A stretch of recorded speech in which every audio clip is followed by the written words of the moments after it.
Hi guys, welcome back to This African Perspective. Thank you for stopping by. This video we're about to check out is actually people talking about how much they have in their savings account. So we know with the inflation and poverty that is going on right now, and how people, I've made a video on people living paycheck to paycheck. There are a lot of people who are actually struggling and they are just trying to, survive on paycheck to paycheck life, like they really barely even make it to the day that they're about to get a paycheck. So with that being said, there are still some people who actually say that they have like good amounts in their savings account, while a lot of people, after people have made videos saying, oh, they have this amount of money in their paycheck, when I go to the comments, many people are like, hey, we don't know about you, but I know I have zero or negative something in my savings account. But what actually made me want to do this video is when I saw a video of a woman who actually said that whenever her account balance starts to get beneath $4,000, that's when she begins to panic. And that really got a lot of people speaking, because many people were like, hey, like they really have nothing, like they have zero. What? Like that's living like a rich life, because right now it's a struggle to survive. And I thought that was very interesting, because yeah, like I think regardless, we all have, when we are doing fine, if you're not like living in a struggling or poverty lifestyle, or you're just like living a just normal average lifestyle, we all have that certain amount that whenever our account gets to it, we start getting a panic mode, because you'll be like, damn, like my money is really, now I'm noticing it, now I'm saying every cent out of the account. But yeah, so we're going to be saying, what do you guys have in your savings accounts? What do you have saved? Let's see how poor or how rich you are. But before we get right into this video, I want to give a quick shout out to Kim for giving me a $20 super thanks. Thank you so much. God bless you. I really appreciate the support to the channel. That really means a lot to me. Thank you so much. Please make sure you click the like button. That really helps with the algorithm and I appreciate it a lot. Subscribe to the channel and hit the notification bell to get notified every time I post a new video. Let's get right into it. So I was having a conversation with some friends the other day and we got on the topic of like what everyone's like minimum checking account balance is before they would start to worry or panic. And I was honestly so shocked at how like different all of our answers are. So like, for example, like for me, 4,000 is my number. Like if my checking account balance were to ever get beneath 4,000, like that is when I would start to panic. Anytime it's over that, like I feel very good and secure. Definitely want to say I'm aware that there's some privilege in the fact that I have a job where I can keep $4,000 in my checking account for the most part, but I'm genuinely curious what everyone else's number is. Like what is your number before you would start to worry? If my checking account balance were to ever get beneath 4,000, like that is when I would start to panic.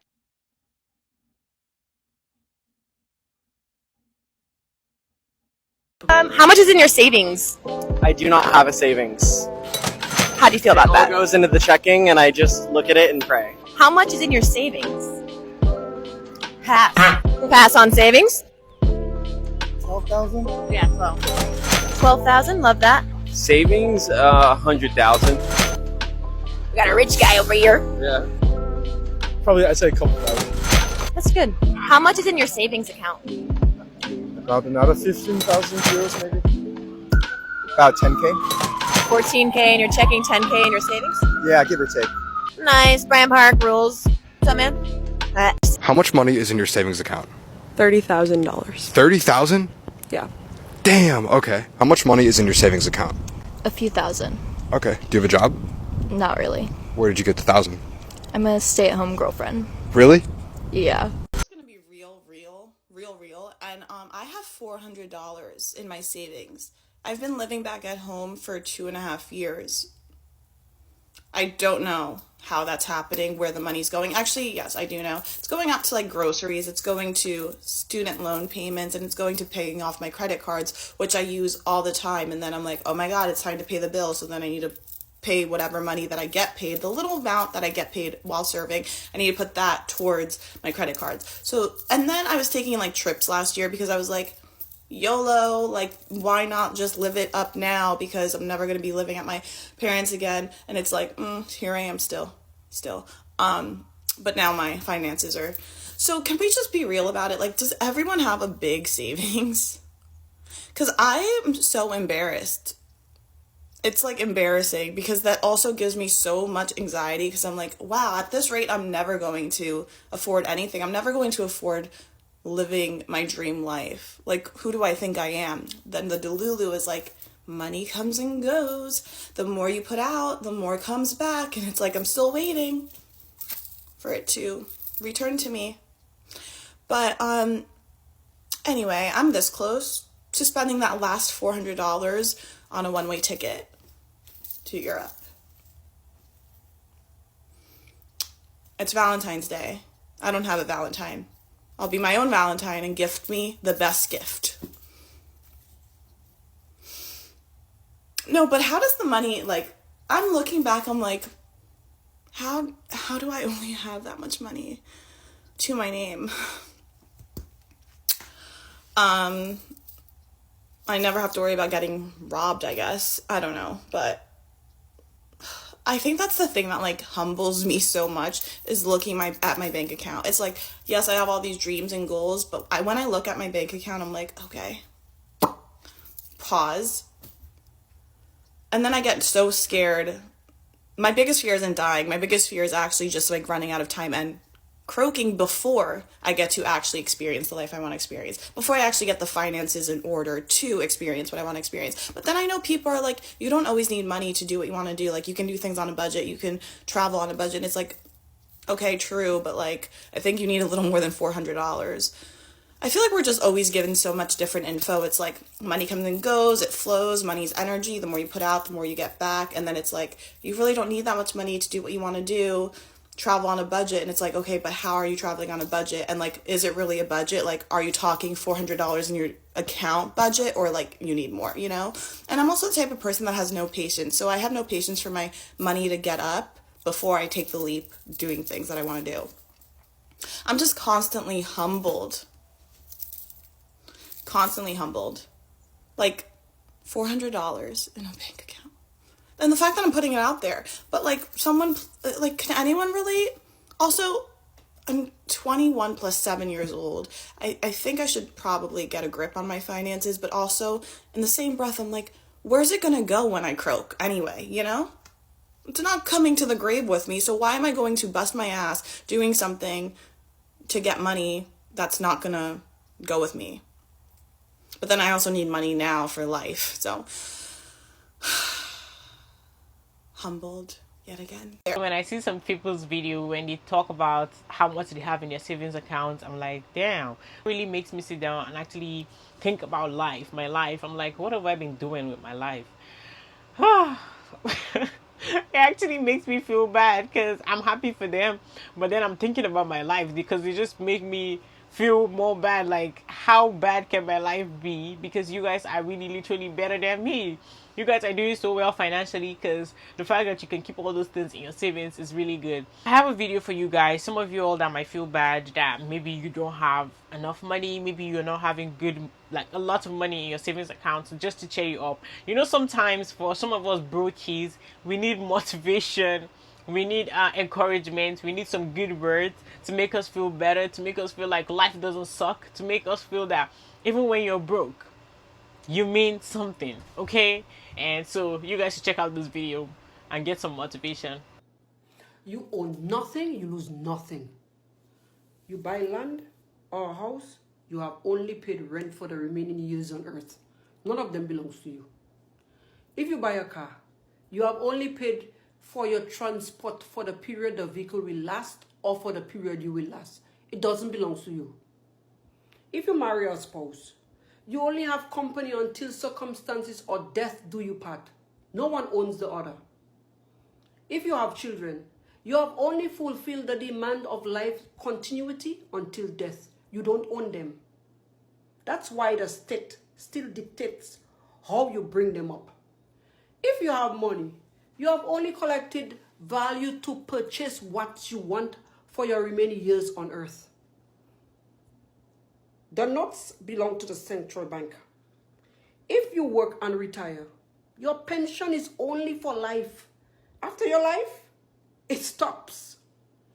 Even if you eat and get filled, the food in your belly isn't yours. You must shit it back to earth. The body you cherish so highly doesn't belong to you. The earth will undoubtedly reclaim its time when the loan is due. Even our life is borrowed and indeed will be returned. So let's not fear losing anything, because we own nothing here on earth. Two things will indeed happen. We will either be taken away from everything we own, or everything we own will be taken away from us someday. It is that day none of us know. You need to calm down and relax, because all these things do not really belong to you, okay?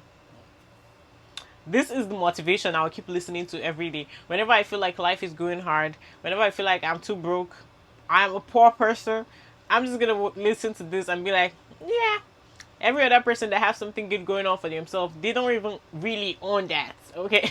She ain't lying though. But anyways, guys, so I saw some people actually say that leaving your money in your savings account is actually not a good idea, that you shouldn't have like some certain amount in your savings account, that it is very good for you to put it in your high yield savings account, that is, go and get a high yield saving account, that is actually very good. And I thought, like, since a lot of people are recommending it, then it is good, because they give valid reasons as to why it is very important to have that. How much money people have in their savings account? Like, what is an average to have saved by the time you're in your mid-20s? 6 figures is very much attainable to have saved up by the time you're in your mid-20s. This might sound controversial, but if you didn't take on massive college debt to go to a party college school, worked since you were the age of 18, lived frugally and invested, once you graduate in about a year or two, you get a good paying job. So by the time you're 26, you can easily have 6 figures saved up. I think the average will most likely be more around 10,000 saved up by your mid-20s, but it should be 6 figures. Saved by the time you're in your mid-20s. 6 figures is very much attainable. Instead of making generalized statements, here is the average account balances of Westpac customers in Australia. In data sets like these, it's more realistic to use the median number because the average has outliers that kind of gives a more unrealistic result. The median account balance for people 25 to 34 is only $3,000. I had $100,000 saved invested by the time I was 22, and it definitely wasn't easy or super attainable. I was very lucky to learn about financial literacy from a very young age and had quite a high paying job at a young age as well. There's a huge privilege conversation to be had around being able to save $100,000 at such a young age, but it's definitely not attainable for everyone. And it's also not helpful to compare yourself to others in this way. Imagine a world where you're losing money by putting it in your savings account. By the way, that world is Earth because you are. Let's break this down. The current inflation rate is 4.93%. Inflation is the rate of increase in prices over a given period of time. Inflation is why the same cup of coffee gets more expensive every year. So as inflation goes up, you lose what's called purchasing power. What purchasing power is it's the value of a currency expressed in terms of the number of goods that one unit of money can buy. So for example, while $1 could get you 4 cups of coffee in 1970, it could only buy you 1 in 2000. That is an example of purchasing power decreasing as inflation rises. Now, how does this affect your savings? Well, when you put money in a savings account, you earn a small percent of interest every year. What APY stands for is annual percentage yield. So every year, your interest is calculated by 0.40% times your principal amount, or the money that you initially transferred into the account. So as you can see, if your savings account has an APY or APR, which stands for annual percentage rate of 0.4%, this is how much you would have at the end of the year if you initially deposited $100. Congrats, you earned 40 cents. Now remember that we said inflation over the past year has been 4.93%, which means that you now need $104.93 to have the same purchasing power as $100 1 year ago. So you need $104.93, but this is how much you're getting with just your savings account. This is why we say you're losing money, even if you don't withdraw anything from your savings. Now, a lot of people will tell you, oh, invest all your money in the stock market. You could get a 10% annual percentage yield, but the stock market is never guaranteed, and you could also end up losing money. But what happens if you want to make more money off interest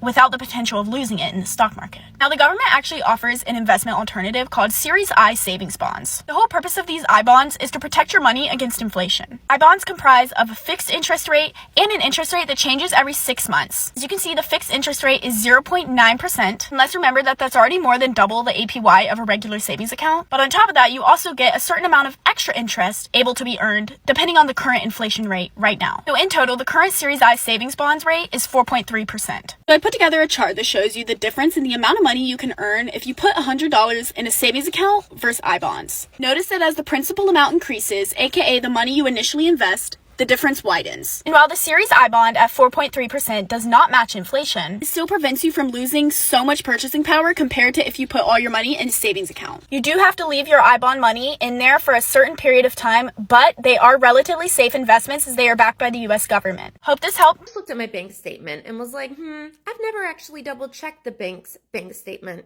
Have you? So I added up every single transaction, and wouldn't you know it, it came out to less than my statement. I did this 5 times. So then I ring-a-ding-dinged the bank, PNC, what's up? They kept saying they were coming out with a bigger number than what I was. So I said, can you screenshot to me what you're looking at? And they said no. So I said, let's go through item by item what my transactions are then. Chloe, because her name's Chloe. All right. We went through item by item, line by line, number by number, as I'm calculating again. And I came out with the same number. And she's saying that she has the bigger number.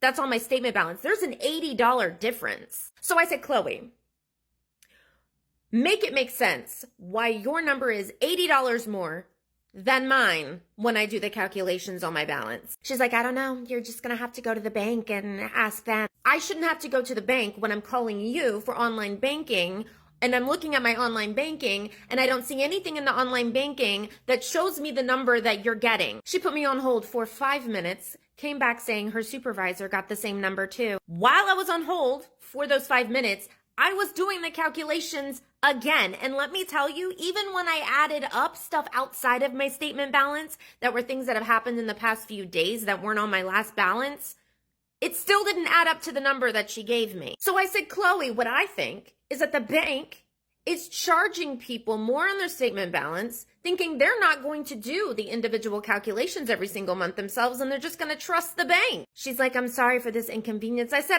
this is not an inconvenience. This is theft. She's like, this is not theft. You should just go to the bank tomorrow when it's open. What's the bank going to show me that's not on my online banking? What number are they going to pull out of their ass? What transaction are they going to magically appear that's going to make this make sense? I suggest everyone right now, go to your bank statements and add up everything. Add up every single item that's on your bank statement. If it is not the same as your statement balance, especially if it is less, because it's going to be less if it's different, make a TikTok and stitch this. PNC is about to have a problem, but I'm sure it's not just PNC. So if this is something that happens to you too, stitch this and drop the name of your bank. Let's see what they have to say. Would you guys be surprised if I said that I'm contributing $0 to my savings per month right now? As someone who runs a money account, that might be surprising, but there's a reason for that. Outside of having an emergency fund to, cover expenses if you lost your job or something like that, it's important to remember what you're saving for. If you're not intentionally saving your money for a short-term goal, then you can end up hoarding a lot of cash for no specific reason that's not earning you any money. And if it's going to sit in your bank account for too long, it's going to end up losing you money due to inflation. So here's how I think about my savings account. And I'm very transparent about this. I talk about it on my page all the time.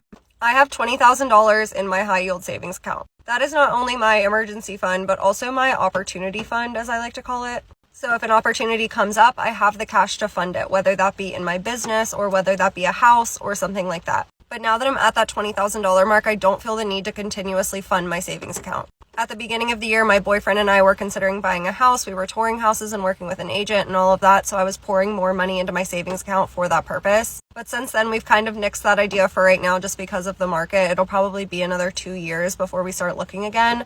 So I've taken a couple grand out of my savings and just decided to max out my Roth IRA for the year to get it back down to that $20,000 mark. So for the rest of the calendar year, I probably won't be putting much into my savings account because there's nothing that I'm immediately saving for. I'll probably just use that money to invest in my brokerage account since I've already maxed out my Roth IRA for the year, or I could consider increasing my 401k contribution as well. I would never, ever, ever, ever leave $20,000 in a savings account. Like, ever. I am not working solely to save money, solely to stockpile dollars and not live my life.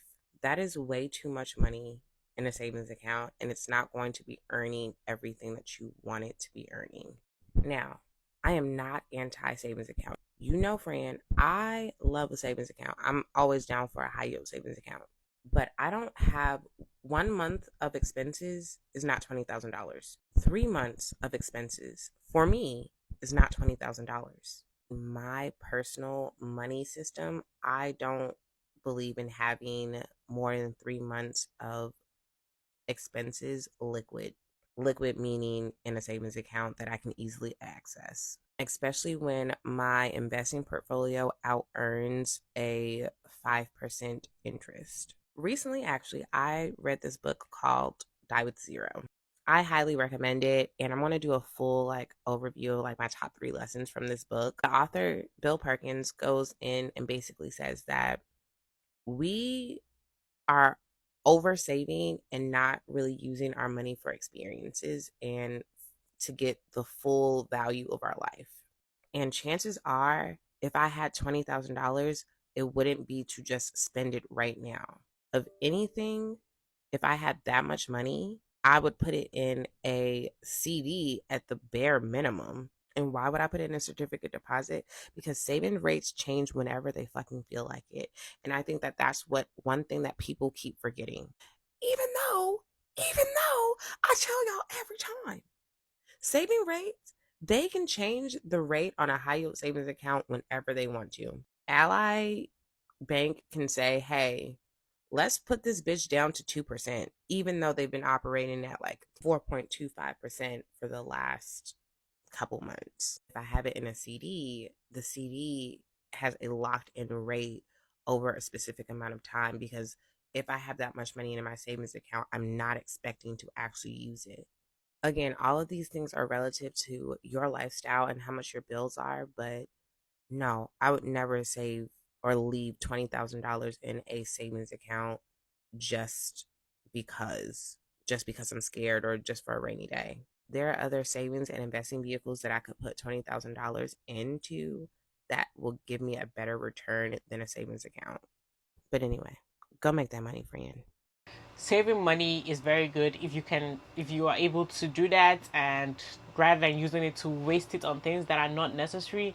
I think it is very good. And if that savings actually get up to the numbers where you could actually use it to invest into something that would actually bring something for you someday, I think you should do that and learn to budget and manage your finance. Do better when it comes to your spending habits and things that you spend your money on a lot of the times. So that's just what I want to share with you guys. But anyways, guys, that's it for this video. Thank you for watching this video to the end. Please don't forget to click the like button. Just help me hit that thumbs up button, okay? It helps with the algorithm. I know it's a huge task, but just help me do it. It's for free, okay?